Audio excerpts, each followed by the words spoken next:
Bueno, en lo que se van conectando las demás, les demás, y alguien escribió, pues de todas maneras voy a estar grabando la sesión. Con esto es mucho más fácil, creo que incluso se escucha mi voz. Muchas cosas se pueden hacer ya desde este aparatito tan bonito llamado Zoom. Pues lo que tengo planeado para esta sesión es revisar un artículo de investigación. La traducción al español es Médicos Blancos en Alianza Terapéutica, modelo de entrenamiento de concientización del privilegio en la, o más bien desde la, interseccionalidad. Este artículo me parece que es del 2015, 2016 aproximadamente. Se publicó me parece que en el Journal de Feminist Family Therapy, ¿no? La verdad me pareció como un texto interesante porque no quisiera yo caer en estas revisiones sistemáticas de una y otra y otra y otra vez de los mismos, de los mismos autores. Porque una de las cosas que me llamaron mucho la atención cuando yo cursé la maestría en terapia familiar es de que estaba revisando yo autores que en algún momento vi en un diplomado. Y yo creo que eso no nos contribuye, no nos nutre, solamente reproduce un discurso. Y desde esta mirada de la multiculturalidad, creo que se ha escrito demasiado, han hecho varios trabajos bastante interesantes, personas de Estados Unidos, ¿no? Entonces me parece como súper interesante eso. Es tu micrófono. Sí, algo está pasando, pero no me escuchan. Nada más déjame pongo, revisen su micrófono. Listo. Entonces, para darle continuidad a nuestros temas, ustedes saben muy bien que hemos revisado un poco la historia de la terapia familiar, principalmente en Estados Unidos, que en México tiene un desarrollo totalmente diferente, es decir, en Estados Unidos se genera como una propuesta, nace como una inquietud dentro de la investigación, pero en México no. En México lo que pasa es más bien una suerte de importación. Raimundo Macías, que estudia en un psiquiátrico, psiquiatría y luego tiene una formación en terapia familiar, creo que en ese mismo psiquiátrico, en Canadá. Después de terminar su formación, se lo trae aquí a México como una capacitación, ¿no? Como una parte de como una propuesta de ampliar los conocimientos, reforzar algunas áreas antipsiquiátricas que para esa época, porque en 1963 era el primer seminario.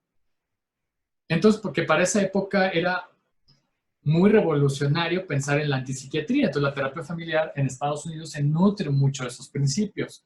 Pero ojo, de esa terapia que es blanca, cis, heterosexual, ¿no? Y hay que entenderla como un producto de esa época, porque la homosexualidad se despatologiza hasta 1970 y lo ratifica en 1990 la Organización Mundial de la Salud. Entonces, pongo esto como un contexto y más que contexto, como una justificación, ¿no? Del por qué estaríamos revisando artículos actuales y no a estos que les llamaron padres fundadores que siguiendo a Donna Haraway, ya.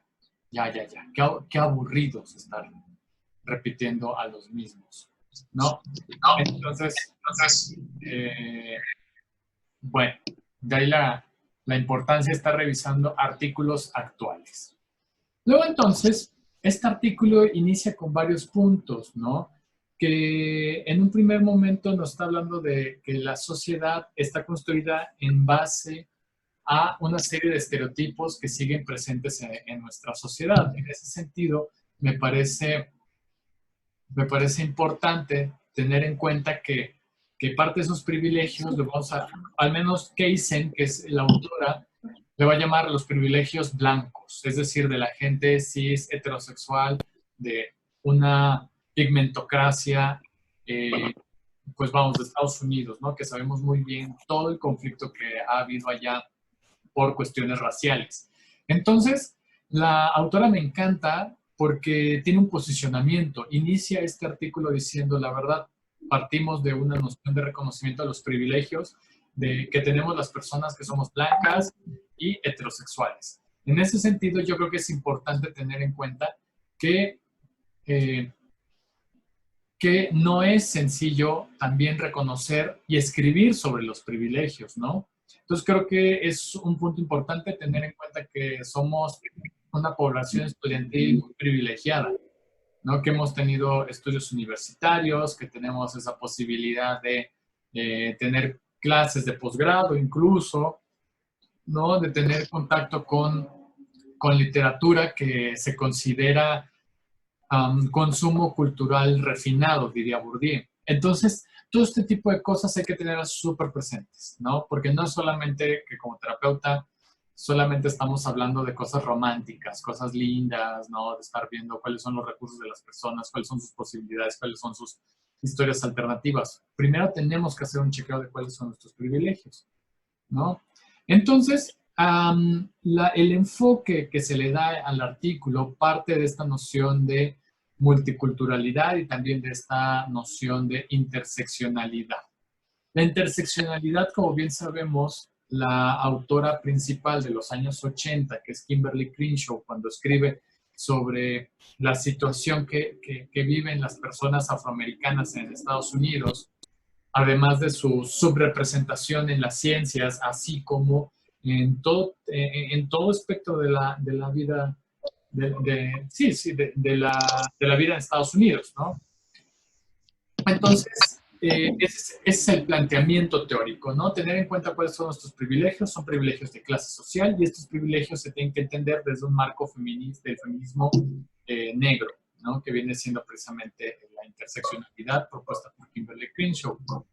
Y por eso inician con este tipo de reflexiones, ¿no? Hay que tener en cuenta quiénes son los que están dentro del club de los privilegios, ¿no? Cuando reflexionamos sobre los lugares donde se da terapia, los lugares donde se forma la gente de la gente que va a ser terapeuta, de los consultantes, o si se les nombra como consultantes o clientes o pacientes, ahí te está diciendo en la relación, pues una relación también de jerarquía. Entonces, aquí en la cuestión de la reflexión sobre nuestros privilegios, tenemos que tener en cuenta una multiplicidad de cosas, como por ejemplo que actualmente estamos viviendo esta cuestión de la cuarentena. ¿Quiénes no pueden parar? ¿Quiénes tienen que seguir trabajando? ¿Quiénes están continuamente en la exposición al riesgo? ¿No? Entonces, yo creo que ese es un punto importante. Es un punto que tenemos que tener en cuenta. Y de ahí, precisamente, esta imagen me pareció interesante porque tiene a estos tres estudiantes lanzando una bola de papel. Los tres están en posiciones geográficas muy diferentes, donde inmediatamente nos dice quiénes iban a poder atinarle, por así decirlo, y quiénes de plano no. Entonces, a eso le vamos a llamar las diferencias de clase social, de raza, de género, de orientación sexual, ¿no? Porque incluso van a haber otras autoras que van a nutrir la interseccionalidad.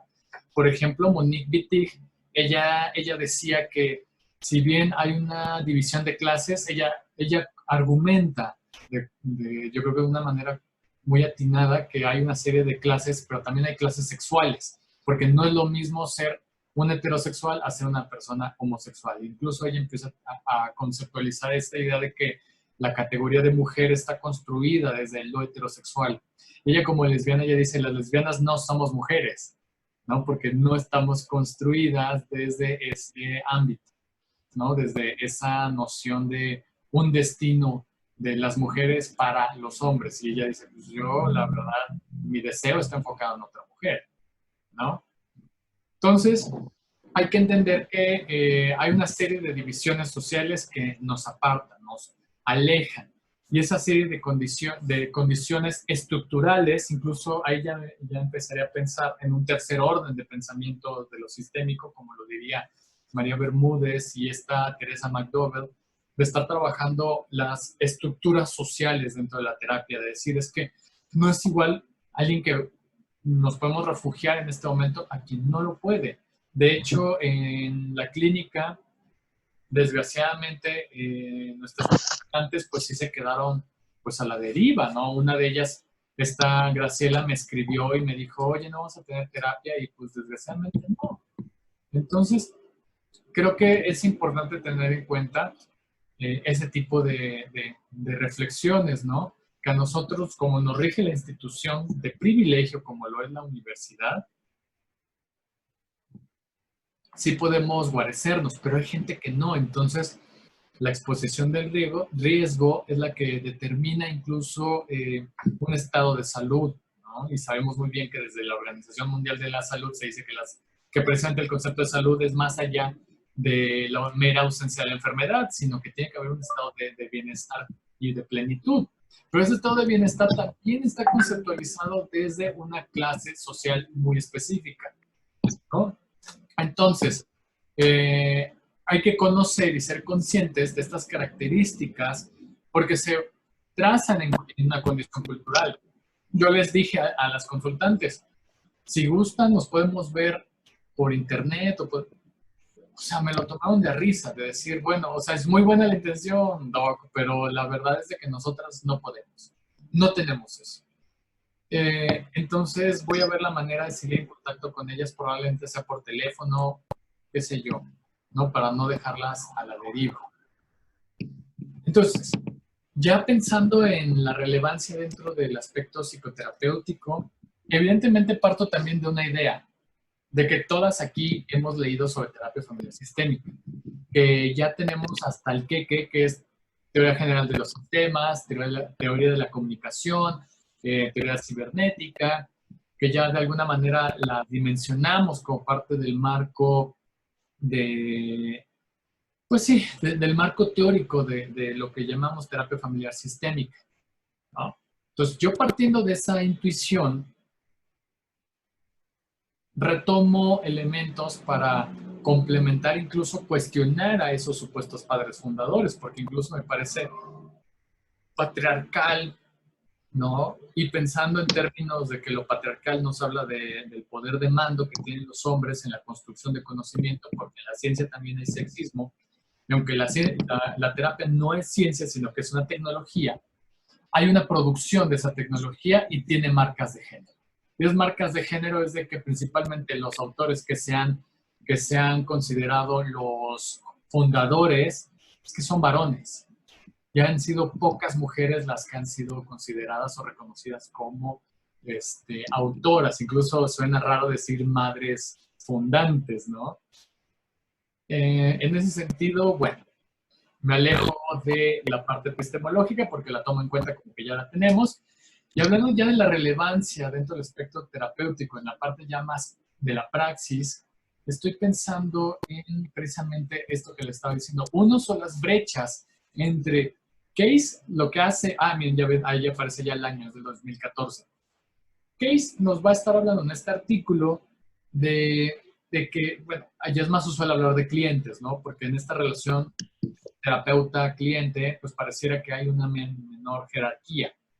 Pues para nosotros, pues vamos a debatir un poco esta noción de cliente, vamos a hablar más bien de un consultante, es una persona que busca consultar algo, que quiere saber algo, entonces busca tener como una serie de reflexiones para evitar las jerarquías, ¿no? Como sería una relación terapeuta-paciente, ¿no? Que el paciente es el que se encuentra pues ahora sí que en una postura de recepción, ¿no? Precisamente una postura de paciencia.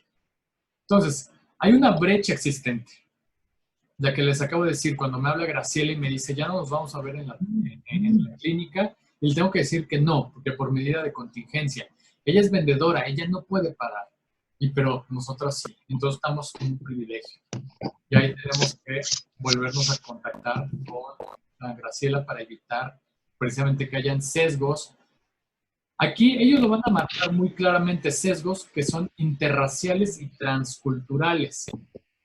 Pareciera que en México no tomamos muy en cuenta esta noción de la raza, ¿no? Porque pareciera que como no vivimos movimientos raciales como bueno, sí, movimientos de abolición de la esclavitud por condición de raza, como en Estados Unidos y en otras partes del mundo como Inglaterra, acá no se toma muy en cuenta la noción de raza. Parecía que es una categoría que es obvia, ¿no? Es decir, pues es que a menos que se reconozca Mushe, a menos que se reconozca Tzotzil, a menos que se reconozca Chamula, pues si no se reconoce, entonces no es necesario mencionarlo. Y ojo con eso. Yo, si bien en la consulta no hemos tenido tanta conexión con Graciela para preguntarle si ella se reconoce en una condición racial, por lo general las condiciones raciales y étnicas van asociadas a condiciones también socioeconómicas. Entonces, cuando estamos hablando de eso, o sea, yo no soy ciego a la pigmentocracia que se vive en México. Yo soy blanco. Tengo una condición en la cual la primera lectura que se me ve es una lectura también europea o es una lectura que se me puede dar desde esos lugares de privilegio. No incluso mi apellido. O sea, si bien uno puede decir, pero tú no tienes culpa de haber nacido con la lotería genética o la lotería social, pero sí tiene uno una responsabilidad social con ese tipo de privilegios. Entonces yo me cuestionaría si mucho de lo que he obtenido tiene que ver con que las puertas no se me cuestionan, no se me cerraron por mi condición de ser varón, ser blanco y aparentar en algún momento de la vida heterosexualidad, ¿no? Porque luego cuando se descubre la orientación es ahí donde todos los privilegios se vienen para abajo, ¿no? Entonces, pues sí. Qué barbaridad, qué Sí, estupidez. sí, yo sé. También no estoy de acuerdo con eso, pero eh, ¿qué te digo? Está ahí. Entonces, hacen una reflexión Yes. con respecto a estas brechas, estas separaciones que estructuralmente existen. De hecho, el estar trabajando en esta clínica, la Clínica 31, que está en Iztapalapa, que es una zona también de alta vulneración social. Es decir, que accesos a agua potable son escasos. Accesos a una economía también es escaso. De ahí que precisamente Graciela, su sustento viene siendo el comercio informal. Entonces, todo este tipo de cosas las tenemos que tener muy presentes para saber cómo tener un acercamiento con las personas a través de comprender nuestras cegueras de privilegio. Entonces, acá ellos mencionan algo bien interesante, ¿no? La evasión por parte de los terapeutas a los temas de raza y racismo, por temor a ser ofensivos, por ejemplo. Pero acuérdense que lo que no se nombra no necesariamente, digamos, está dentro del rubro es que no lo menciono por temor o no quiero ofender a la persona. No, no necesariamente está ahí, porque también hay una serie de reacciones racistas que son veladas, que por el hecho de no nombrarlo y luego dar una respuesta que pues es que todos somos iguales, ahí te está diciendo también que hay una omisión hay una omisión muy grave con respecto a la reflexión de su condición de clase y de raza, y seguramente de orientación sexual. Entonces, por eso tenemos que tener en cuenta todo este tipo de reflexiones para decir, bueno, ¿qué puedo hacer yo con mi lectura racializada? ¿Qué puedo hacer yo con esto que en algún momento se me va a demandar? Sobre todo cuando estoy en contacto con personas que tienen una reflexión sobre estas condiciones que los atraviesan. Y voy a poner un ejemplo. Ahorita ya he tenido, bueno, estoy teniendo experiencia con un consultante, es un chico homosexual que vive en un pueblo de Oaxaca. Y él, de cierta forma, me cuestionaba, ¿no? Me decía, oye, mira, la verdad te voy a contar varias cosas, pero quiero que lo tomes muy, muy en serio, ¿no? Que no es lo mismo estar Oaxaca Centro a estar en un pueblito de acá, ¿no? Y además no es igual como, por ejemplo, tú eres un chavo blanco, ¿no? Entonces tú puedes pasar desapercibido e incluso el trato va a ser muy diferente al trato que yo estoy teniendo. A mí se me amenaza por mostrar en algún momento mi homosexualidad. Entonces, quiero que tengas muy presente. Entonces, en esta forma tan clara de expresarse, me está diciendo, ojo que en este diálogo terapéutico sí voy a requerir que tu terapeuta tengas mucho cuidado con lo que dices, porque tú me estás hablando desde la Ciudad de México, desde el privilegio, y no quiero que pase desapercibido en este diálogo que estamos haciendo esos privilegios. ¿no? Entonces, el hecho de que las personas no lo digan de esa forma tan clara no significa que no lo tengamos que hacer presente nosotros y nosotras, ¿no? Por ejemplo, yo estoy hablando del privilegio tanto blanco como varón, porque antes de que se me vea lo maricón, se me ve primero lo masculino, pues, ¿no? Por Claro. lo que porto, ¿no? Entonces, es ahí donde está la cuestión también del privilegio. Y de hecho, lo resaltan muy bien. El marco teórico es hermoso porque es que hay un daltonismo social, ¿no? Esta perspectiva en la que no se puede reconocer las distintas experiencias de vida entre las personas de distintas razas y etnias. ¿Por qué esto? Porque luego cuando vemos terapia narrativa, saben muy bien que les estaba compartiendo que el núcleo de la terapia narrativa, de una forma muy didáctica, tiene que ver con la historia, comprender de la historia que existe un tema y una trama. Y en este tema y en este trama van a aparecer precisamente las historias cargadas de problemas y nosotros vamos a estar buscando también las excepciones a los problemas y tratar de externalizar y demás. Pero parecieran que son historias que no tienen una carga de género, que no tienen una carga racial, que no tienen una carga socioeconómica, porque nos vamos a ir a las historias alternas de posibilidades. Pero hay que tener en cuenta que estas historias alternas están permeadas en el momento del diálogo, están permeadas necesariamente con nuestras cegueras. No solamente es el proceso un tanto romantizado de que, ay, sí, hazle ejercicios de externalización. O sea, en ese ejercicio de externalización está mi ceguera, pues. Y no puedo decir, ay, es que entro desde el no saber, ¿no? Ahí viene la parte del daltonismo social. Y que de hecho queda muy bien en este daltonismo porque el daltonismo se caracteriza más bien por una condición de deficiencia visual para reconocer colores. Eso es una cosa interesantísima, cómo lo retoman como una categoría analítica en otro proceso diferente a lo que es la optometría, ¿no? O la oftalmología. Un proceso de daltonismo social tiene que ver con que a todos los veo igual, los veo del mismo color blanco, cuando precisamente ahí está hablando de su falta de empatía en las condiciones raciales, ¿no? Luego entonces en una formación multicultural tenemos esta propuesta en 4 bloques, ¿no? Que tiene que ver con que hay que tener en cuenta que estas conductas, en primer lugar, si yo le estoy diciendo a este consultante, hoy sabes que tienes toda la razón, cuestiona todo lo que sea necesario sobre mi ceguera para que esto pueda ser un diálogo fluido, tiene que ver con que si yo no reconozco esto, voy a generar desconfianza. Yo aún me acuerdo mucho de conversaciones con mis compañeras, tanto de la formación en la práctica en terapia familiar como también de la maestría, que decíamos, es que no sabíamos cómo expresarlo porque no teníamos las palabras para decirlo, pero sabíamos que algo pasaba con nuestra supervisora o nuestros supervisores y que tenía que ver con una condición de clase social que muchas veces, no voy a decir nombres, pero yo quiero mucho a esta supervisora, pero se le salía la clase social. O sea, desde la forma en la que entonaba las palabras, desde cómo se expresaba, desde cómo hablaba, desde cómo se dirigía. Había una cuestión de clase social. Y ese tipo de cosas generan también desconfianza, porque luego uno, al menos yo me pongo en el lugar reflexionando, siendo como paciente, o cuando yo he sido paciente o consultante, es decir, como que no me late este cuate.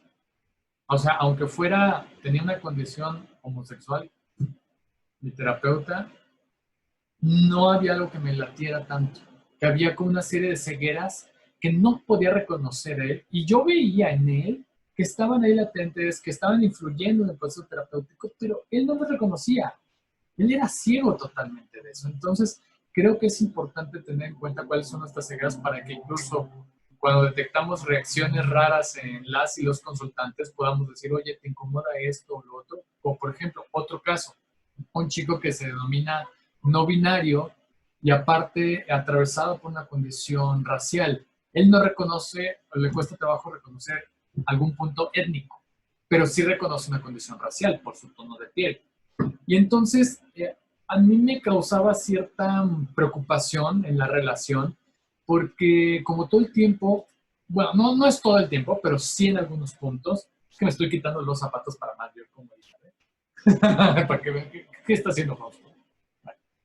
Eh,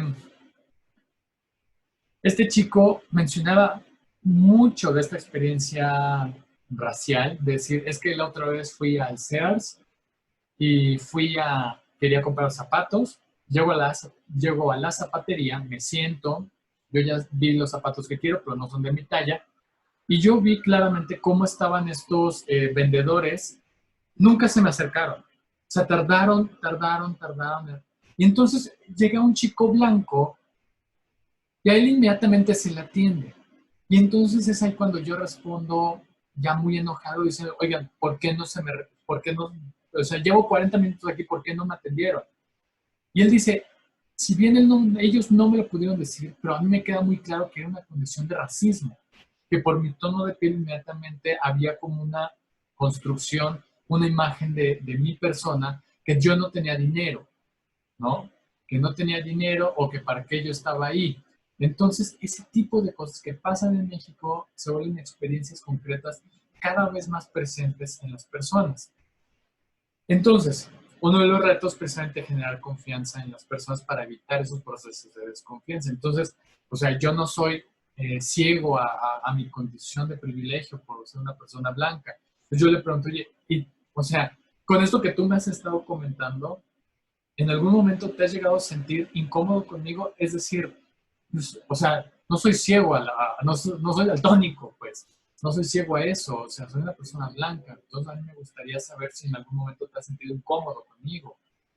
Y él me dice de forma como muy interesante, ¿no? Y me dice, oye, ¿sabes qué? Pues tú no te preocupes por eso, me agrada que tengas como esa conciencia y yo te lo agradezco mucho, ¿no? Te agradezco que tengas como esa reflexión con respecto a tus privilegios, porque a mí me es útil, ¿no? Entonces yo creo que ahí viene este tipo de reflexiones que tienen que ver con la clase social y los privilegios. Si no se reconoce eso, daña la relación terapeuta-consultante, ya que no proporciona un espacio seguro, ¿no? Por ejemplo, una de mis supervisoras, tampoco diré nombres, pero al momento que le estaba diciendo, oye, este chico me está hablando desde esta experiencia, ella me dijo algo que a mí me impactó y tiene que ver con este daltonismo social. Ella me dice, oye, ¿y no será que tiene ideas irracionales? Y yo así que, o sea, ¿cómo la experiencia racial se puede convertir en una idea racional? Solamente hay un proceso para comprenderlo o hablarlo desde ideas irracionales. Y esta tiene que ver con precisamente una ceguera de clase social, ¿no?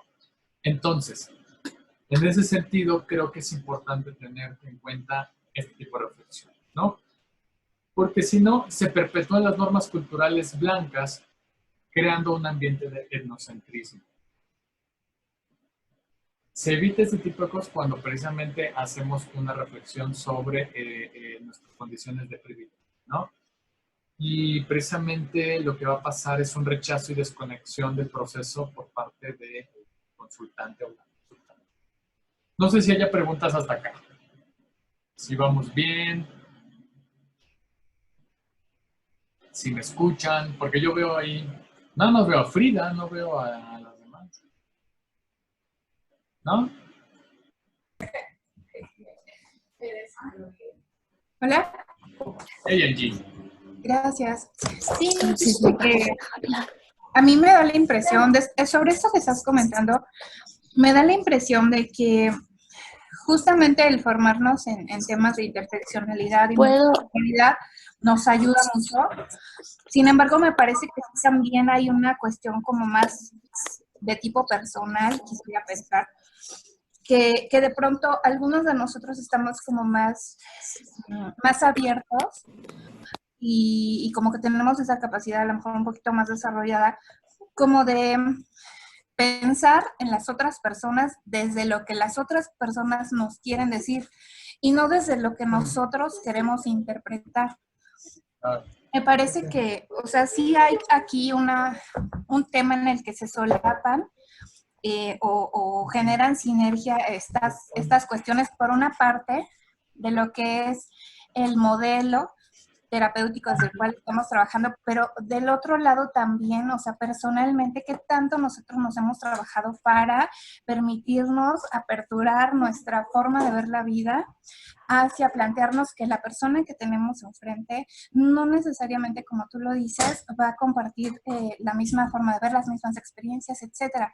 Y me parece que eso también es algo que nos tendríamos que plantear, bueno, si estamos en este grupo o si nos interesa cómo desarrollar estas habilidades, Fausto. Claro. Sí, eso que mencionas me parece como muy lindo, muy como de esta epistemología como de segundo orden. Decir, sí, es un proceso de ida y de vuelta, no solamente lo que pasa en los modelos terapéuticos, sino que lo que pasa también con las personas concretas. Que es ahí donde creo que estos modelos, sobre todo que retoman una epistemología feminista, tratan de poner como una advertencia, un warning, ¿no? Porque uno pudiera decir, y eso es lo que me ha pasado mucho con sistémicos que se dicen de segundo orden. Oye, Fausto, ¿es que no crees que tú estás permeando y estás otra vez dominando con tus propias experiencias la experiencia de la otra persona? Tal vez la otra persona no quiere hablar del racismo, no quiere hablar de eso.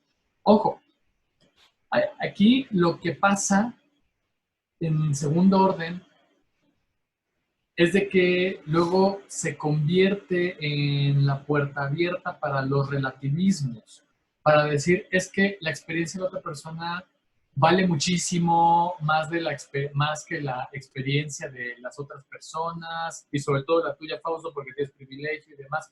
Y se pierde una estructura social, se pierde el marco en el cual todos y todas estamos atravesados. Entonces yo creo que la advertencia ahí, incluso por eso vimos estos casos de bioética con Rachel James, al decir que hay que tener cuidado con los relativismos, ¿no?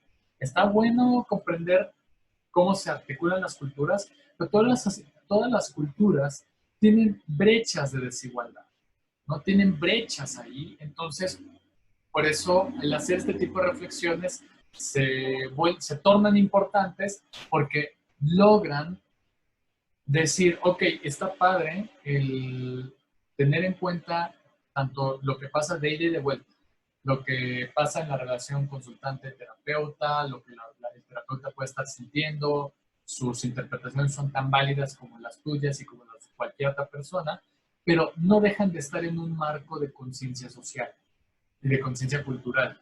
La sesión anterior con esta Jessica me pareció como súper interesante cuando ella dice, es que yo creo que, y de hecho con Jessica y con Graciela, con su mamá, dicen es que ahorita el ver que en mi colonia se movilizaron para el día 8 de marzo y para el día 9 me sorprendió.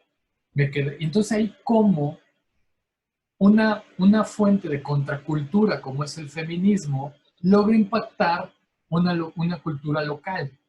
Digamos, eso es lo que se busca precisamente partir de contraculturas para precisamente mencionar y romper culturas sí, también económicas, hegemónicas, ¿no? De las cuales la terapia está dentro de. Entonces yo creo que es muy válido lo que me preguntas. Creo que si nos volvemos, si miramos a la epistemología de segundo orden, hay que ponerla también dentro de la caja de los relativismos.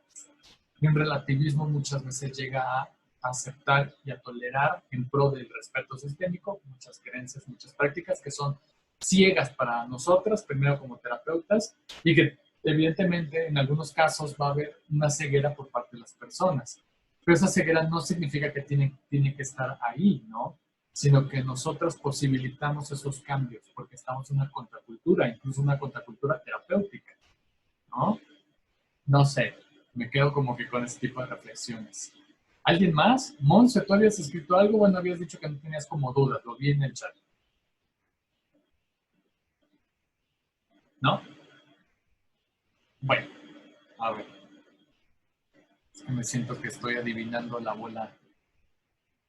La importancia de observar las cegueras es no ser agentes de replicadores, claro, de desigualdad social sistémica y dejar de ser personas en una agencia para transformarlos, ¿no? Sí, tienes toda la razón. La idea precisamente es no replicar las estructuras de dominación y las estructuras de discriminación social. Aquí enfrente hay. Bueno, es que estoy viendo ahí que hay ve como todo un caos. Ok, usando los enfoques terapéuticos que son más relevantes para la cultura, se vuelven defensores de la justicia social. Esta parte de justicia social me parece fundamental, ¿no? Considerar que tenemos una evidente responsabilidad en antonomasia de, ahora sí, de acercar a las personas a la ¿cómo decirlo? Es que se me van las palabras. Lograr el acceso a la justicia para las personas que vienen a la consulta, ¿no? Y eso puede ser desde acercarles a algún servicio, comprenderlas en términos de esta experiencia racial que han vivido, esta experiencia de discriminación por desigualdad social, ¿no? Y tener en cuenta y visibilizar en qué momento han vivido un acto de violencia. El terapeuta estará más preparado para manejar la identidad racial por medio de una perspectiva empática, evidentemente de género y feminista afroamericana, ¿no? Puede realizar mejores hipótesis acerca del racismo, cultura y privilegio, ya que comprende de manera más profunda este tipo de situaciones. Entonces, vemos que Case nos ofrece un marco teórico impresionante y bastante ¿Y amplio. aquí cómo puedo poner mi nombre? ¿Quién habla? Hola, Raquel. Hola. Hola. ¿Sí me oyen? Sí. Ah, Sí, te ya, oigo. hola. Sí, te oigo. Bueno, y de hecho, tener este tipo de modelos nos está hablando precisamente de una terapia inclusiva.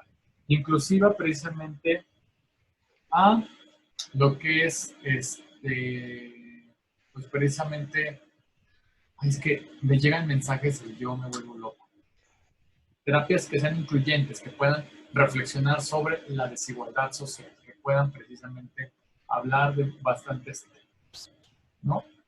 La disminución del prejuicio racial, que en este caso tiene que ver con el propio racismo que traemos las y los terapeutas. ¿Y por qué tenemos las y los terapeutas estos prejuicios raciales o estas cegueras de raza? Básicamente es... Fausto. Escucho. Hola.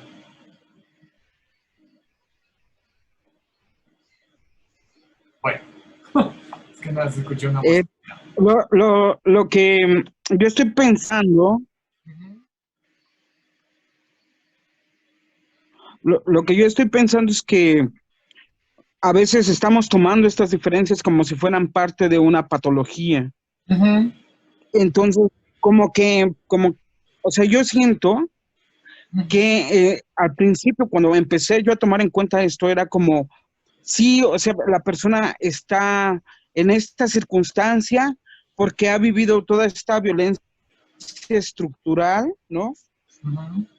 Y entonces eso, pues, tampoco es, porque finalmente contribuye al concepto patologizante de la persona que está enfrente, ¿no? Cuando en realidad, pues, pudiéramos tomar un punto de vista donde pudiéramos decir que todas estas circunstancias ha sabido como manejarlas para aún así llegar a la consulta. Entonces, claro.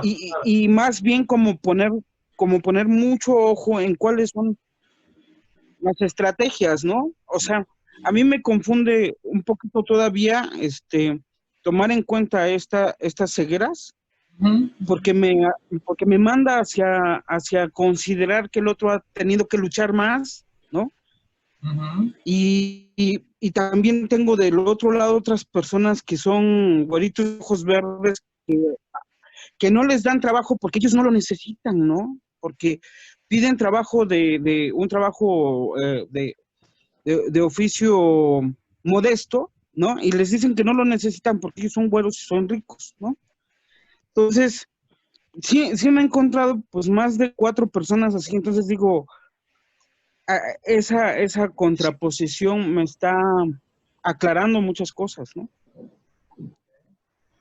Creo que esto que mencionas me parece fundamental, ¿no? Para no caer, o evitar caer en una explicación o un, sí, vamos a ponerlo así, como una explicación de, ¿cómo decirlo?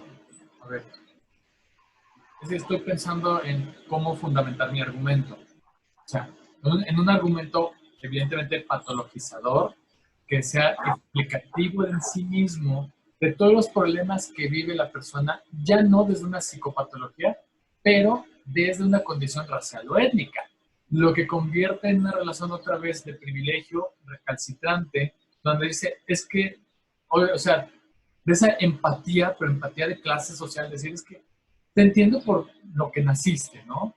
Te entiendo porque tú estás así, por ser moreno y no tener dinero y no tener esto, ¿no?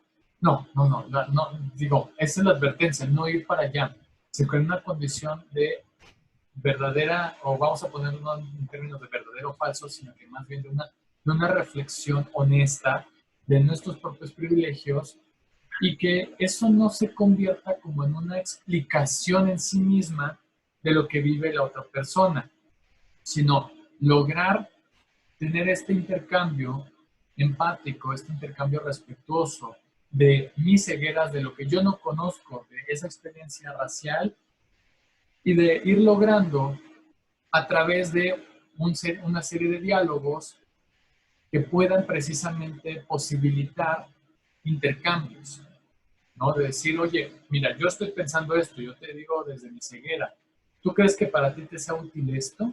¿Te sería útil esto? Y que la otra persona, en voluntad de autonomía, pues elija, ¿no? Y que logremos precisamente este intercambio. Creo que eso es como fundamental para no caer ahora con una explicación. En vez de patologías, ahora vamos a hablar de estructuras sociales, porque sería muy reductivo el asunto, sino que estar comprendiendo que estamos lidiando con personas que sus cuerpos, y ahí lo dice Donna Haraway en el manifiesto Cyborg, todo cuerpo es un mapa de poder y de privilegio. Ajá. Y que en ese mapa se rastrean todo este tipo de vivencias y experiencias. Y en tanto que somos mapas trazados de forma diferente, de geografías distintas. Y hay que reconocer esas diferencias para lograr los puntos de igualdad, ¿no? Y que creo que se conecta muy bien con lo que dice Case, ¿no? Con lo que dice Case al momento de decir, es que hay cuando hay mayor conocimiento, hay una mayor concientización cultural, ¿no? De decir, es que esto no debería pasar así. Y cómo hay estructuras que reproducen las clases sociales dominantes. Por ejemplo, ahorita que estamos en lo de pandemia, en la pandemia, en una fase 2 de transmisión comunitaria, donde se supone que la distancia con otras personas es lo mejor para no infectarnos y para no saturar el servicio de salud en caso de necesitarlo. Pues resulta que nuestra querida UNAM, ustedes deben saber que la fuerza de trabajo de la universidad, el 80%, si no es un poquito más, somos los profesores de asignatura. Muchos de ellos no tenemos un contrato de tiempo completo, sino que de horas esparcidas. Pues resulta que se les ocurre la genial idea de que a los profesores que tengan más de 32 horas de trabajo, se les iba a pagar con transferencia bancaria. Y a los otros profesores no, por cheque. Y teníamos que ir a la facultad haciendo una formación que me parece infame. O sea, no tenía un reconocimiento, o sea, esto no tenía una reflexión con respecto a la reproducción se trataba de que se trataba de que todo el mundo se diera cuenta que ustedes no tenían un sueldo alto. Exactamente. O sea, esa es una discriminación, Fausto. Es evidenciar y diferenciarte como un maestro que no tiene tantas horas ni tanto prestigio, o sea, lo que significa todo eso, ¿no? Claro. Y que finalmente está naturalizado porque todo el mundo dice, bueno, pues sí, ¿para qué hacer una cuentota en el banco? ¿Para qué tener otra tarjeta si gano tanto en este lugar? ¿No? Y lo naturalizan por las cuestiones que prácticas, ¿no? pero sí evidencia un status quo en la escuela, ¿no?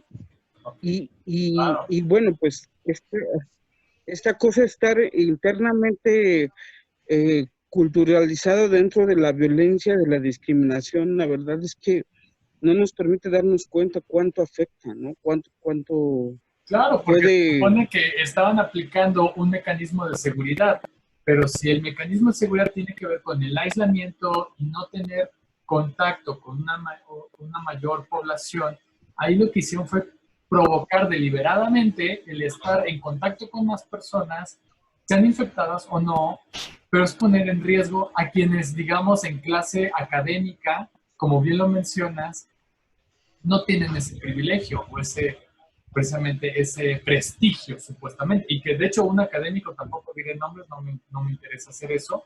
Ya después sí, porque vamos a levantar una carta de denuncia por precisamente esas distinciones y esas evidenciaciones de quienes valemos menos, porque pareciera que es una construcción de académicos de segundo, ¿no? Y hasta de tercera. Entonces... a eso me refería. Sí, totalmente. Estoy totalmente de acuerdo contigo y creo que lo dijiste muy puntual y ya te pediré asesoría para eso. Entonces, Gracias, sí. no, lo que aquí aparece es precisamente que si bien estas estructuras están arraigadas en todos los espacios, pues tenemos que ver precisamente cómo hacerle para irlas desmontando poco a poco en una reflexión que sea cada vez más, ahora sí, política. Que trascienda no solamente el espacio, el escenario académico, pero y que tenga un impacto a nivel pues, de las vidas de las personas, ¿no? De las vidas de las personas.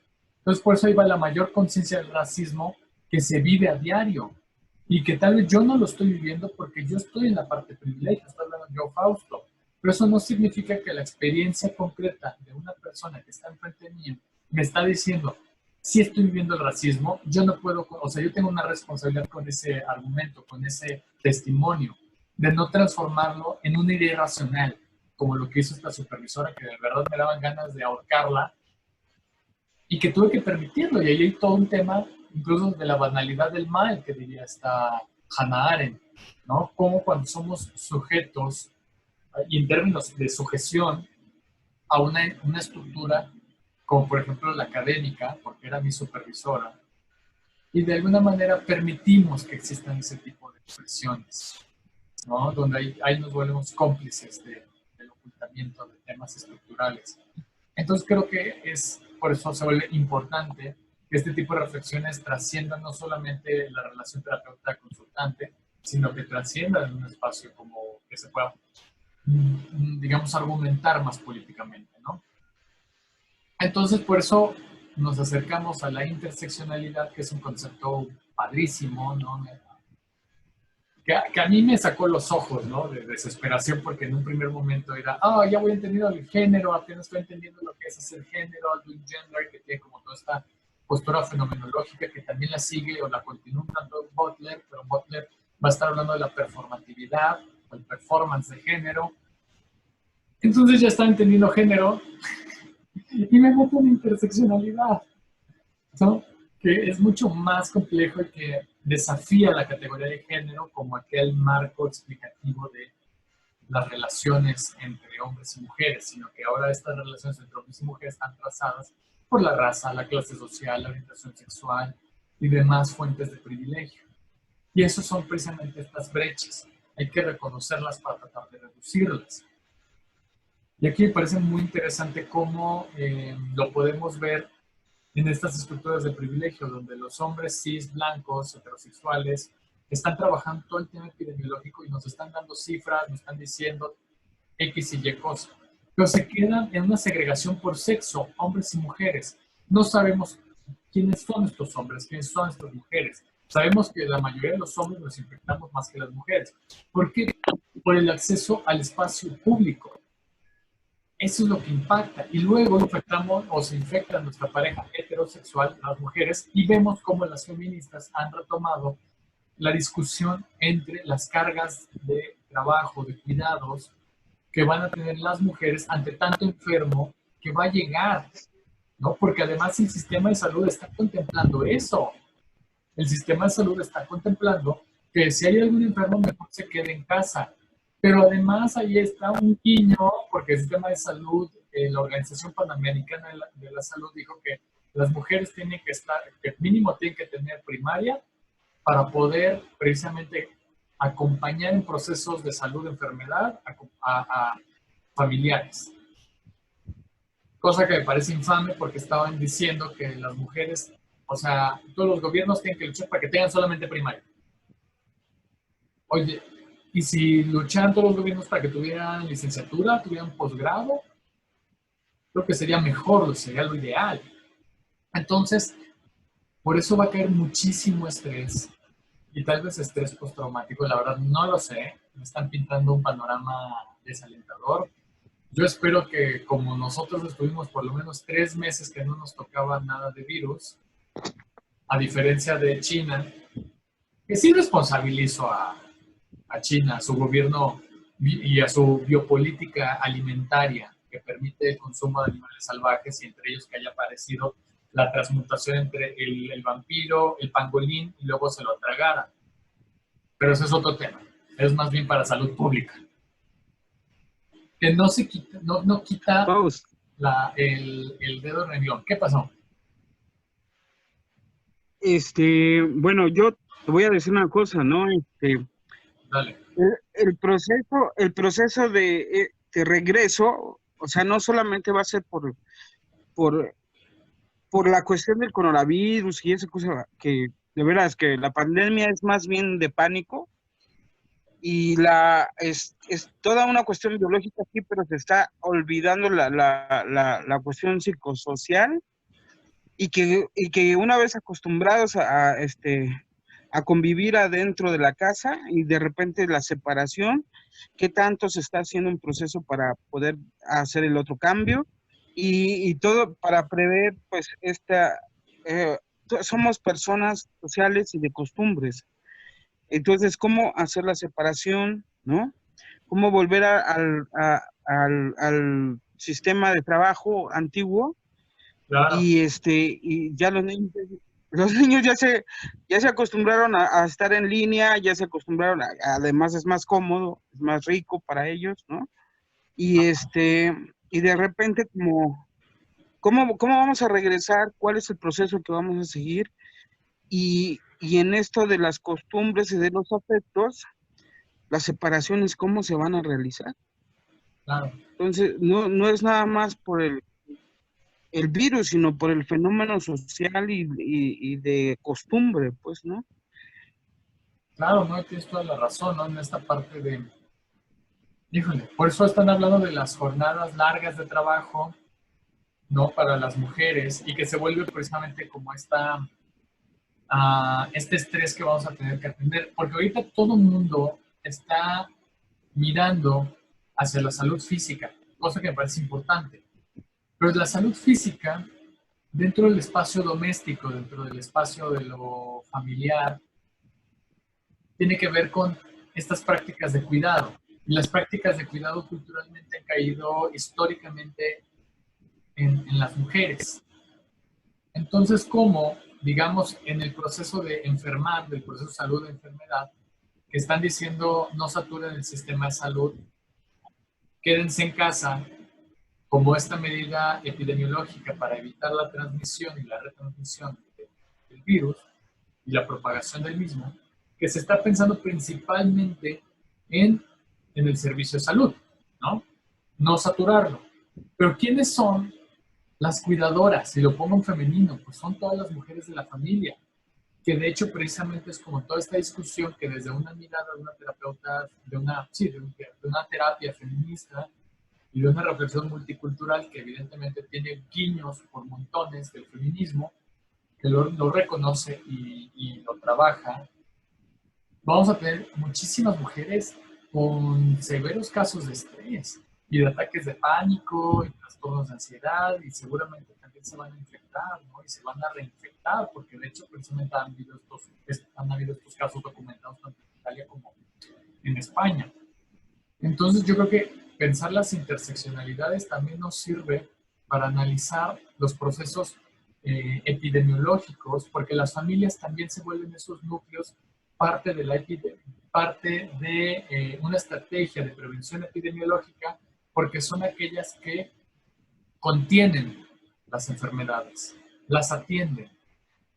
Pero ¿cómo le vamos a hacer si tenemos familias cada vez más pobres, con menos recursos, evidentemente menos recursos emocionales y psicológicos, ¿no? Entonces yo creo que ese tipo de cosas son como...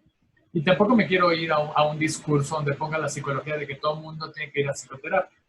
No, tampoco quiero ir a ese discurso, sino que más bien como en esta parte problematizar cuáles son digamos, los factores de vulneración en los que se encuentran ciertas poblaciones. Y eso es lo que nos permite la interseccionalidad, poder contemplar que no es igual una persona que vive en Santa Fe, vive en Polanco, a una persona que vive precisamente en Iztapalapa, como la población que estamos atendiendo. Entonces yo creo que ese tipo de reflexiones son muy válidas, son, digamos, en términos marxistas, si quieren, como ponen en el centro la materialidad de las cosas, ¿no? Ponen en el centro ese tipo de cosas, ¿no? Lo histórico material que viven las personas. Entonces creo que se vuelve importante el espacio terapéutico porque salimos de esta noción romántica de la relación terapeuta-paciente, las reflexiones acerca de ese contacto, de ese acercamiento con esas personas, lo que ya le empezamos a poner carne y hueso. Estamos hablando de personas mexicanas, estamos hablando de personas tal vez migrantes, estamos hablando de personas en vulneración social, en vulneración por cuestiones de orientación sexual o cuestiones de identidad de género. Entonces, es lo que nos da. Case también nos habla de otros autores que Liu, Piquet y Ivy, donde dices que la interseccionalidad es un componente central para pensar la multiculturalidad. ¿Por qué? Porque multiculturalidad no es solamente el término de las diversas culturas que comparten espacio geográfico, sino que, y que incluso ahí eran las regañadas que me daba María Bermúdez, que me decía, es que multiculturalidad se queda en un concepto un tanto estático, porque pareciera que habla de las diversas culturas que habitan el mismo espacio geográfico, y una cuestión más de lo sociocultural, ya podría hablar de los cruces, de los intercambios que hay con esas culturas.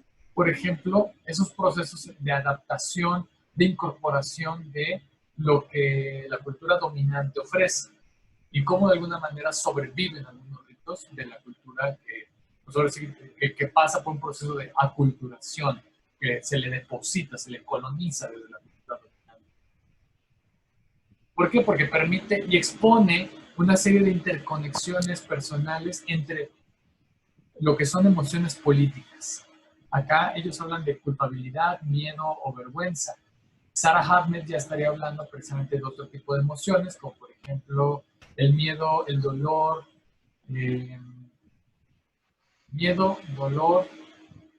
odio y repugnancia. Entonces son emociones políticas porque no cualquiera vive las emociones desde una experiencia racial, por ejemplo. Yo no puedo hablar del odio hacia mi condición racial porque no he vivido ese odio, ¿no? Un compañero que es de una tez más morena, que ha viajado que usualmente viaja en avión, él dice, a mí me revisan por lo menos 3 veces más que a una persona blanca, ¿no? Y es por mi condición, mi tez morena, porque piensan inmediatamente que soy un indocumentado o que soy un contrabandista. Entonces, ese tipo de reflexiones hay que tener siempre presente, ¿no? Esta confrontación permite minimizar la resistencia de los aprendizajes acerca de los privilegios blancos y evidentemente el racismo. Aquí ellos están muy centrados, ahí se está muy centrada en hablar precisamente del racismo en este espacio terapéutico, ¿no? Y otros documentos los vamos a revisarlos, que son un poquito más amplios, que hablan un poco más de la diversidad sexual, ¿no? Entonces, también proponen un modelo pedagógico para los estudios de estos privilegios, ¿no? Donde precisamente que estos docentes son terapeutas, tienen que tomar en cuenta un papel como facilitador y como un agente transformador. Por eso estos temas yo trato de tener presentes de forma continua, ¿no? Porque precisamente como estudiantes, pues ahora sí, se corre ahí el privilegio, porque no se nombra, no se hace presente, no se hace visible. Y probablemente yo me quede como estudiante con la idea de que yo quiero ser como este profesor. Y si soy un F. Gutiérrez, voy a decir, es que lo que yo quiero es poner mi negocio en terapia familiar. Quiero poner mi propio centro de terapia familiar y quiero comercializar el conocimiento. Quiero venderlo. Porque ese es el mensaje que estás dando, ¿no? Que para ser exitoso tienes que vender algo. Y entonces ellos dicen, bueno, desde esta lógica hay que aprender diversas competencias multiculturales, ¿no? Por varias cosas, ¿no? Porque hay que entender que hay distintas formas de privilegio, que estos se pueden observar a través de la interseccionalidad y analiza precisamente desde una perspectiva crítica la reflexión, ¿no? Para desmantelar el privilegio de las personas. Pues vemos precisamente que en esta balanza, los que no tienen privilegios, quienes no cumplan todas las características de clase social, de raza, orientación sexual, ¿no? ¿Qué se ve? ¿No? Clase social alta, religión, género masculino y es heterosexual. Y que de hecho ahí me encantó la imagen del ajedrez porque nos muestra también algo que se le ha llamado violencias epistémicas, donde la violencia epistémica es como en la construcción de la ciencia hay una manera de conceptualizar y de visualizar incluso lo bueno y lo malo. Por eso es un proceso ético, por eso vimos a Michael ¿cómo se llama? Rachel James, perdón, cambié el nombre, hablando de que la terapia es un proceso ético, ¿no? Porque es una serie de toma de decisiones que están atravesadas por este tipo de reflexiones, ¿no? Entonces tenemos precisamente los beneficios de considerar otros privilegios, como por ejemplo, el tener en cuenta de cuando yo estoy hablando de mi propia experiencia también, ¿no? De una condición racial blanca, ¿no? Y de un apellido europeo, que yo no tenía ni idea, pero después al andar analizando una cuestión familiar, hay un proceso migratorio de familia. Pero eso, digamos, aquí lo importante es qué es lo que hago yo con ese tipo de reflexiones. O sea, yo las muestro como, no sé, como poniéndome de una clase social más alta, trato de visualizar privilegios, trato de ejercer privilegios. Entonces, ahí la responsabilidad que tenemos, ¿no? Y aquí hay una responsabilidad al momento de tener privilegios en lo que es un espacio universitario, ¿no? Este análisis de estereotipos por medio de simulaciones, como la presentación de casos, que cuando yo leo al menos de los de Giorgia Nardone, me está hablando de esta representación estereotípica de hombres y mujeres en una condición heterosexual, con alguna patología o no, pero es estereotípica, porque es nuevamente la escritura desde la condición blanca, desde la condición europea. De apoyo del grupo para lograr la visibilidad de los estereotipos, ¿no? Entonces hay que visibilizar ese tipo de estereotipos. De hecho, una alumna en un diplomado que dábamos en la UAM de terapia familiar, cuando uno de los docentes, amigo mío, me estaba dando hipnosis ericksoniana, ella muy indignada me mandó un texto, el texto que le dejó leer el maestro, y era un texto donde Erickson le decía a una mujer que había sufrido una violación, le decía, qué mujer tan cobarde eres, porque tú teniendo una vagina que pudo devorar un pene, o sea, una serie de estupideces, que claro, yo entiendo que es una condición de época, pero ya no podemos tener ese tipo de textos al día de hoy, pero le tocó, 2016, y estaba mi alumna leyendo ese texto y me dijo, oye, se supone que es un diplomado con perspectiva de género. ¿Qué pedo con este texto que nos dejó tu docente? Tiene toda la razón. Ahí lo tengo, luego se los paso. Es una cosa horrorosa. Y este es un proceso de cambio social donde tenemos que pasar por un proceso de sensibilización y ya después de profundización o de incorporación de los cambios.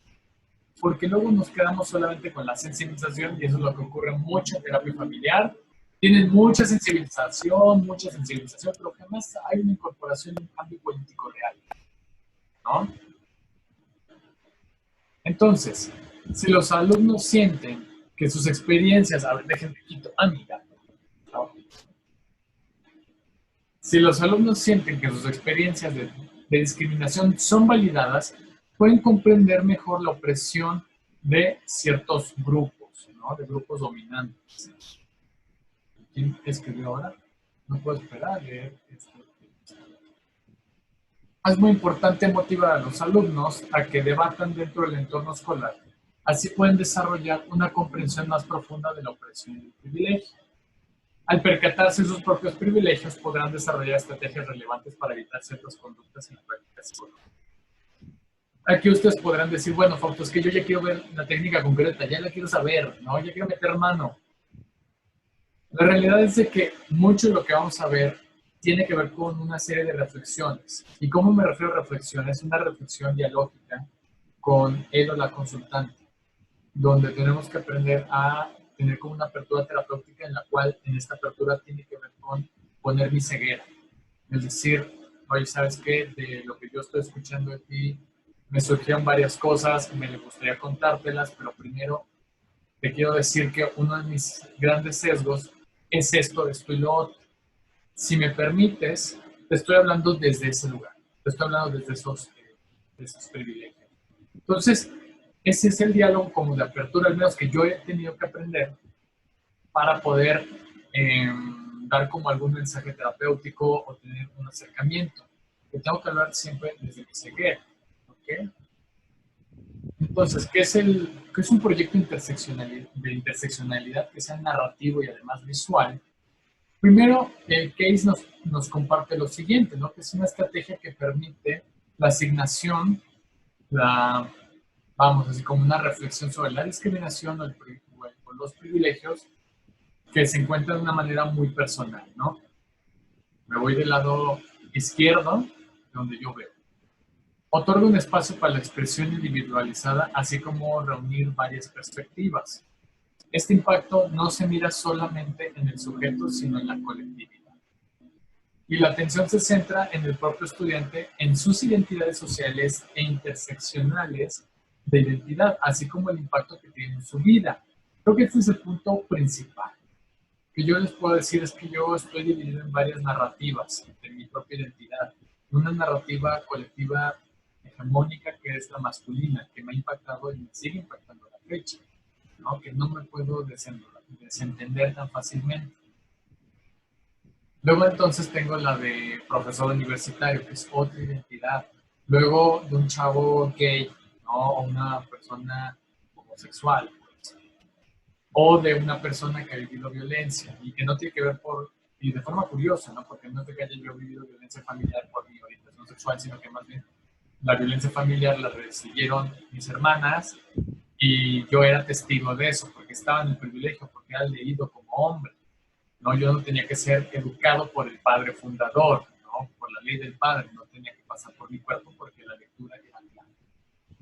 Entonces genera historias y trayectorias de vida muy diversas y que se tienen que entender o se tienen que reflexionar sobre esos espacios, ¿no? De ahí me encanta, ¿no? Como en esta imagen podemos ver quiénes son criminales, todos aquellos que no son blancos, y luego el blanco es el enfermo mental. Lo que en un momento me pasó al analizar un video de era un chico que es un abogado. Entonces, este abogado lo que hace es precisamente ver un caso de un feminicidio. Y si bien conceptualmente define adecuadamente el feminicidio, al momento de analizar al feminicida, lo que se le ocurre decir es de que, ay, seguramente este chavo tuvo un trastorno mental.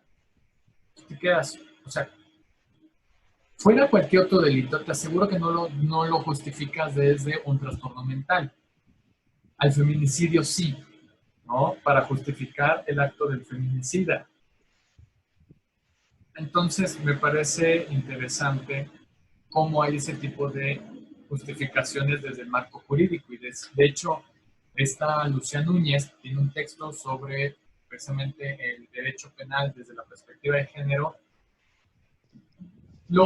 Tiene otro título el libro, no me acuerdo exactamente cuál es, pero como ella es abogada y creo que hizo todo un doctorado en términos de sociología política, el texto es muy bueno al momento de denunciar todas estas prácticas punitivas de nuestros marcos jurídicos y que muchas veces, bueno, pues, no es de que muchas veces, sino que todo el tiempo está teniendo una perspectiva masculinista de cómo tomar en cuenta, cómo tomar decisiones para un juez. Y eso se ve reflejado en la parte de los homicidios, ¿no?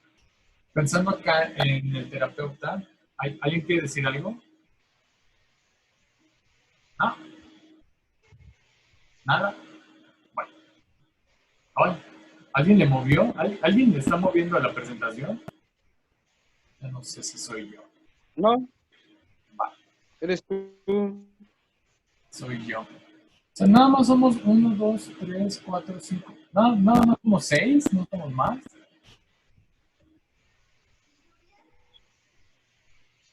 Ah, ahí está. Es que las bota la... Qué raro. 7, 8, somos 9, por lo menos 10. Dice que las bota, las saca y se vuelven... Sí, era lo que veía ahora sí que en el reojo. Natalie no pudo entrar. Bueno, hay alguien, escríbales, porfa, que... A ver, la estoy grabando.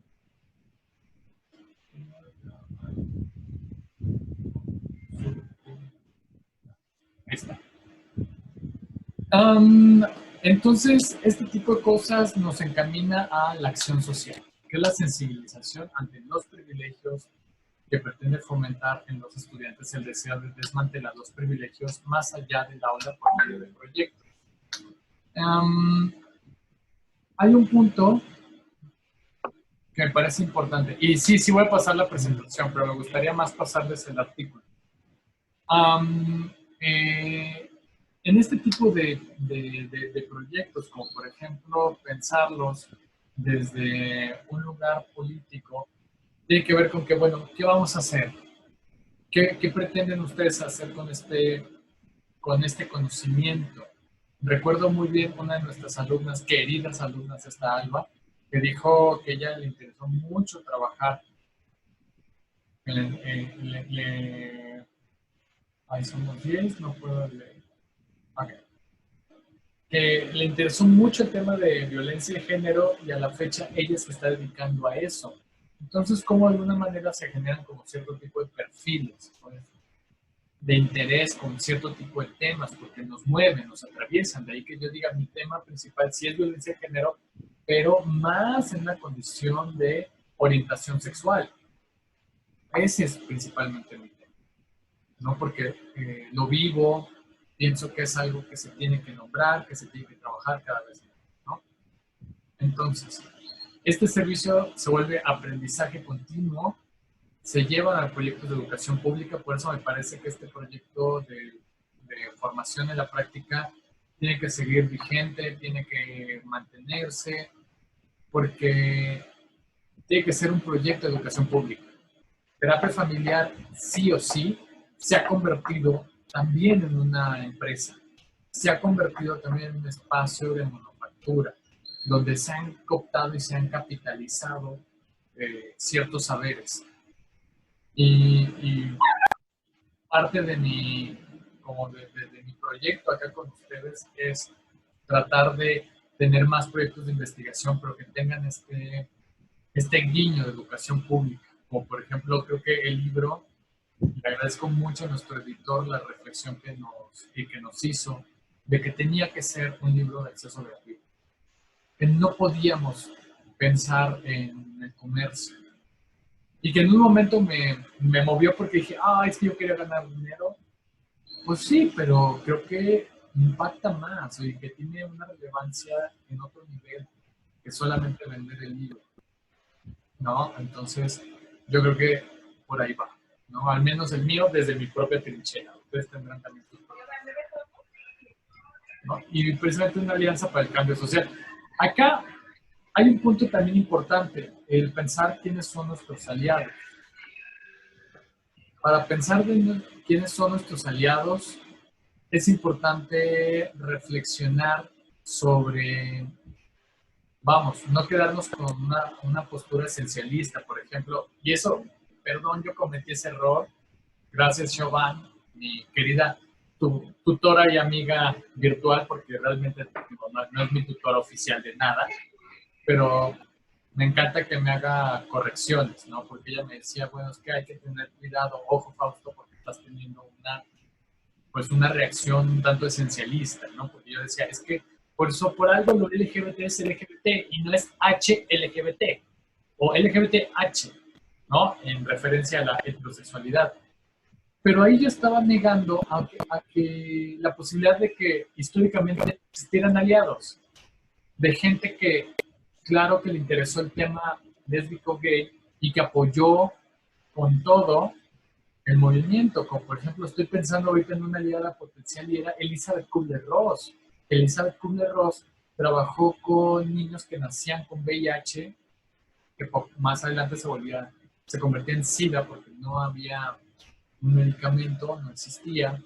Y ahí también había otro punto interesante, ¿no? A diferencia de la pandemia de ahora, que ya se decodificó el coronavirus y ya se sabe cuál es la estructura del ARN y de todo lo que compone, en solo 3 semanas, o creo que en 2, allá en China.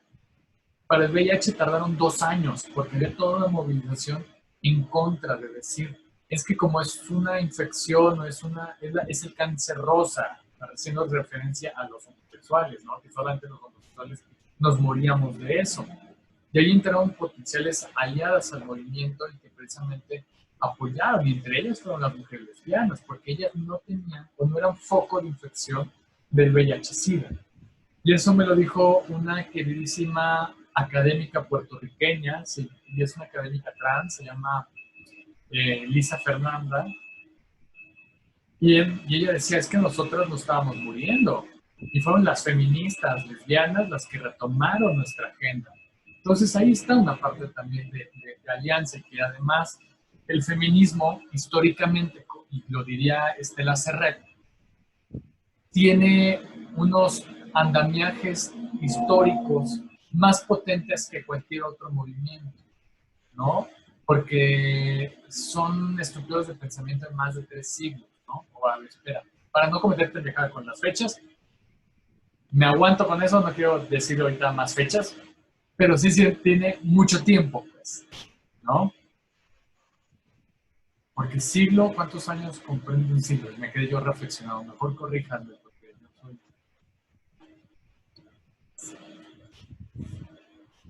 Siglo... 100 años. 100 años, entonces sí, 3 siglos de conocimiento. Sí, claro. Siglo XVIII, siglo XIX, siglo XX. Claro. Ok. Espero no haber dicho una pendejada. Dije número 3 siglos. Estamos en el siglo XXI. Así es. Pero las mujeres tienen escribiendo y participando. Gracias, Tere. Entonces, ante ese tipo de experiencias políticas me parece fundamental saber qué son nuestras aliadas. Por eso uno no puede ser feminista sin ser pro-LGBT, ¿no? No puede ser feminista sin ser pro movimiento trans, pro-aborto. Entonces, porque, pro derechos de las personas afroamericanas, afromexicanas, entre otros, ¿no? Un largo etcétera de alianzas. Entonces, ahí me pareció súper importante la parte de la acción social. Estos proyectos tienen como objetivo mejorar a la comunidad proviniendo de la interseccionalidad y haciendo conciencia sobre estos privilegios. Quiero ver la hora, porque también quiero dialogar con ustedes, para que me digan sus dudas y demás. Sí, así es. Ay, muchas gracias, Sonia. Entonces no me equivoqué, porque las mujeres vienen escribiendo desde mucho antes. Ahí está. Aliados. Oh, ¿ya me escucho? Hola. Sí. Hola. Sonia. Hola. Hola. Escucha como interferencia, Tere. Ay. ¿Me escuchas? Sí. ¿Me escuchas? Sí. No. Ya me escuchas. Sí. Hola. Hola. Hola, Fausto. Buenas tardes. ¿Cómo están? Bien, bien. Se escucha como interferencia, como cortado. No sé si me escuchas bien. No, sí te escucho bien. Ah, es que yo escucho como cortado. Vale. Bueno. Bien. En esta parte Oh. de quiénes son aliados o quiénes pueden ser nuestros aliados, pues acá dice, bueno, es que al darse cuenta de sus privilegios puede desenvolverse profesionalmente con más conciencia y habilidades. Y un aliado es aquella persona que precisamente es nombrado por la otra. Les comentaba esta experiencia con este chico que me decía, que cuando yo le pregunté, oye, es que todo el tiempo estás hablando precisamente del racismo, y yo me llevo a preocupar porque tampoco estoy diciendo soy una persona con una etnia, ¿no? Claro que soy un cuerpo racializado, pero desde el privilegio blanco. Y que él me dijo, no, pues que yo sí te veo como un aliado, ¿no? Sí veo que tienes esta reflexión, la verdad te lo agradezco porque no cualquiera tiene esta reflexión, ¿no? Y tampoco es por aventarme flores, sino que como para compartirles el estigma. Entonces, al quitar el estigma de la raza, los consejeros o terapeutas blancos pueden solicitar apoyo en el desarrollo de competencias multiculturales comandante.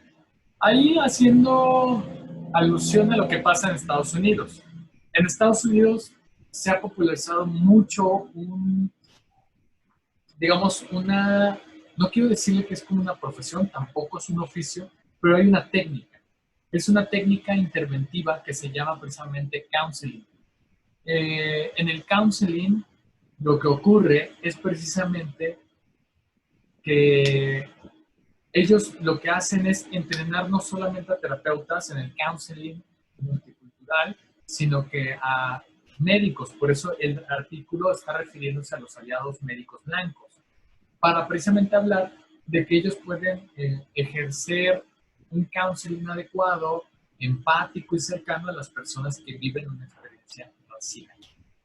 De esta manera, cada persona tendrá el tratamiento adecuado no solo a su padecimiento, sino a su contexto cultural, ¿no? Porque yo creo que no me acuerdo exactamente quién era mi público, pero les decía, es que es como, por ejemplo, un nutriólogo que quiere darle un plan de alimentación a una persona indígena y le está diciendo, vas a tener que comprar, digamos, productos refinados, vas a tener que comprar pan de arándano, por decir algo. No, la verdad no tengo ni idea, yo no soy nutriólogo. Pero si esos productos no son cercanos a su comunidad, pues entonces el plan alimentario no va a servir. Y si el plan alimentario no va a servir para detener su diabetes, ¿qué es lo que va a pasar? Que precisamente se le va a tachar con este término. Ya nada más. Ay. La medicina ha popularizado demasiado, que es el de poca adherencia al tratamiento. Entonces, ¿qué tenemos? Personas que no se están adhiriendo al tratamiento, pero no nos preguntamos si el tratamiento fue adecuado a la condición de raza o a la condición de clase social, ¿no? Bien. Entonces... ok. Gracias, Doña. Que te pasó tal cual lo del nutriólogo. Y las conclusiones. Como verán, este artículo es muy bonito. Se los voy a pasar yo me imagino, lo voy a subir a la plataforma. Por favor. Y este artículo lo que busca es precisamente contemplar una serie de reflexiones que probablemente no están dentro del repertorio profesional, tienen que hacerse visibles, tienen que estar presentes. Entonces, a mí me parece fundamental que ustedes lo tengan porque es la base de nuestro entrenamiento en platicidad multicultural. Voy a dar una pequeña pausa. Ahí está la referencia. Voy a dar una pequeña pausa para... ¿Cómo se llama? La anterior. Profe, Hey. déjame terminar de leer la anterior. Sale. Déjame terminar de leer la anterior. Gracias. Ya me faltan 2 líneas. Vale, vale. Perdón, ¿esto no lo vas a pasar? Sí, Te Perdón, voy a Fausto, contratar para que ¿esto promuevas dónde no lo vas mi a libro. pasar? sí, ¿sí están viendo todavía la presentación? Sí.